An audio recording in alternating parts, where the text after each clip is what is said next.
Santo Gabriel, Malaikat Agung. Santo Gabriel adalah malaikat yang berfungsi menjadi utusan Tuhan kepada orang-orang tertentu. Gabriel disebutkan dalam Perjanjian Lama dan Baru di Alkitab. Pertama, dalam Perjanjian Lama, Gabriel menampakkan diri kepada Nabi Daniel untuk menjelaskan penglihatannya. Gabriel digambarkan sebagai seorang yang tampak seperti manusia saat dia menafsirkan penglihatan Daniel. Malaikat Gabriel berkata kepada Daniel saat ia sedang tidur. Setelah kunjungan pertama Gabriel, Daniel menjadi lelah dan sakit selama berhari-hari. Gabriel kemudian mengunjungi Daniel lagi untuk memberinya lebih banyak wawasan dan pemahaman dalam doa yang dijawab. Dalam Perjanjian Baru yang digambarkan sebagai malaikat Tuhan pertama kali muncul kepada Zakaria, ayah dari Yohanes Pembaptis.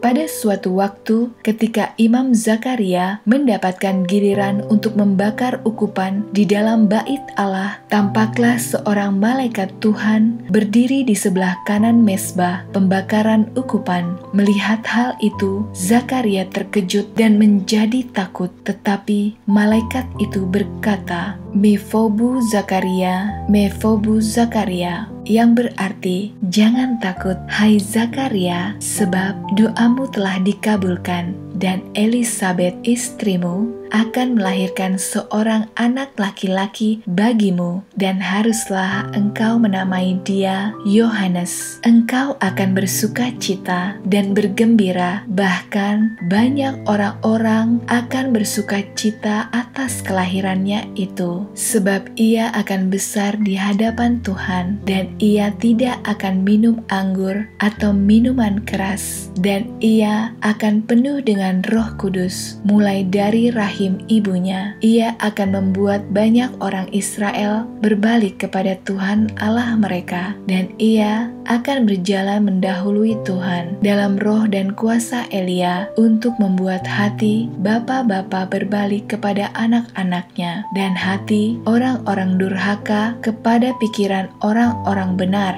dan dengan demikian menyiapkan bagi Tuhan suatu umat yang layak baginya." Lalu kata Zakaria kepada malaikat itu, "Bagaimanakah aku tahu bahwa hal ini akan terjadi? Sebab aku sudah tua dan istriku pun sudah lanjut umurnya." Jawab malaikat itu kepadanya lagi, "Akulah Gabriel yang melayani Allah, dan aku telah diutus untuk berbicara dengan engkau dan untuk menyampaikan kabar baik ini kepadamu. Sesungguhnya engkau akan menjadi bisu dan tidak dapat berkata-kata sampai pada hari di mana semuanya ini terjadi, karena engkau tidak percaya akan perkataanku yang akan nyata kebenarannya pada waktunya."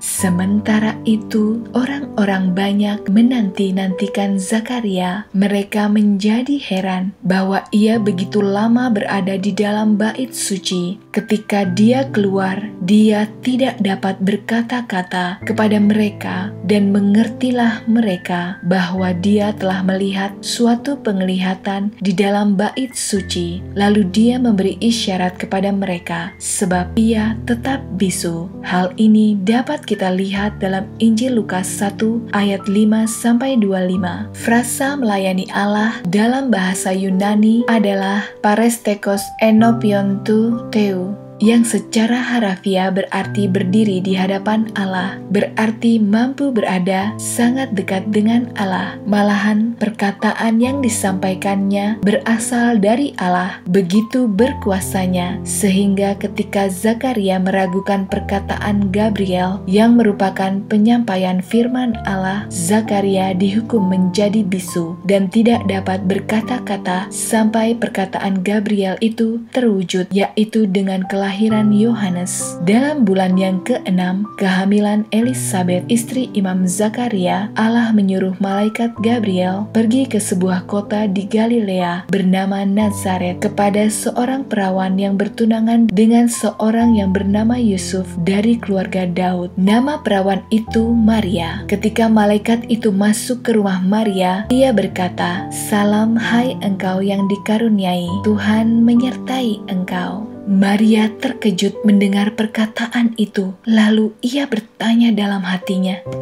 apakah arti salam itu? Kata malaikat itu kepadanya, Mifobu Maryam, Mifobu Maryam, jangan takut hai Maria, sebab engkau beroleh kasih karunia di hadapan Allah. Sesungguhnya engkau akan mengandung dan akan melahirkan seorang anak laki-laki, dan hendaklah engkau menamai dia Yesus. Ia akan menjadi besar dan akan disebut anak Allah yang Maha Tinggi, dan Tuhan Allah akan mengaruniakan kepadanya tahta Daud bapa leluhurnya, dan ia akan menjadi raja atas kaum keturunan Yakub sampai selama-lamanya, dan kerajaannya tidak akan berkesudahan. Lalu kata Maria kepada malaikat itu, bagaimana hal itu mungkin terjadi? Karena aku belum bersuami. Jawab malaikat itu lagi kepadanya, Roh Kudus akan turun atasmu,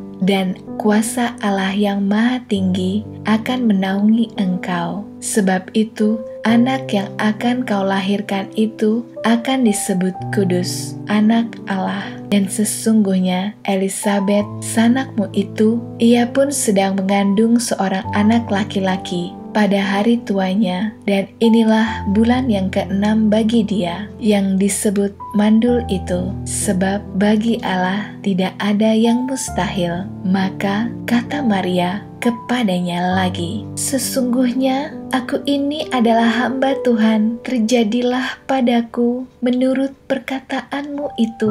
Lalu malaikat itu meninggalkan Maria. Hal ini dapat kita lihat juga dalam Lukas 1 ayat 26-38. Setelah kabar sukacita Maria, Gabriel tidak dibicarakan lagi. Atribut Gabriel adalah malaikat agung. Dia berpakaian biru atau putih dan terlihat membawa bunga bakung dan terompet, lentera yang bersinar, cabang dari Firdaus, gulungan atau tongkat kerajaan. Dalam seni, Gabriel paling sering dipresentasikan dalam adegan kabar sukacita. Dia kadang-kadang disebut sebagai orang yang meniup trompet Tuhan untuk menunjukkan kembalinya Tuhan ke bumi. Namun, orang yang ditunjuk dengan tugas ini bervariasi. Bagian yang berbeda mengutip orang yang berbeda. Identifikasi paling awal yang diketahui dari Santo Gabriel, malaikat agung, adalah sebagai pemegang trompet datang pada tahun 1455